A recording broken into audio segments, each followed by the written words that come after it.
Hello guys, कैसे हो आप सब। तो फिर से एक नए वीडियो में आपका स्वागत है। तो आज हम बनाने वाले हैं new design cake. Caramel flavour रहेगा, तो वीडियो को पूरा देखिए और एंड तक देखिए और आपको बताते हैं। तो हम केक बनाने से पहले केक का गार्निश बनाएंगे। तो हमने मिल्क कंपाउंड ले लिया है और मिल्क कंपाउंड से और नाइफ की मदद से हम लीफ गार्निश बनाएंगे। आप देख सकते हैं मैं किस तरीके से बना रहा हूँ। और इस गार्निश को भी बनाना बहुत आसान है, आप देख सकते हैं। बस टच करके और थोड़ा सा ऐसे बाहर की तरफ खींचना है।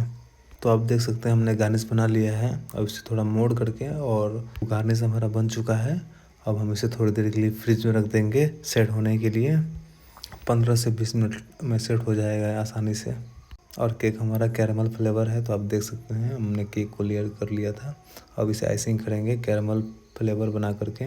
हमने व्हिप क्रीम में थोड़ा सा कैरमल फिलिंग ऐड किया है और इसका कलर भी बहुत अच्छा कैरमल टाइप का लग रहा है, अच्छा लग रहा है देखने में। अब हम इसे आइसिंग कर देंगे बढ़िया से फिनिशिंग के साथ।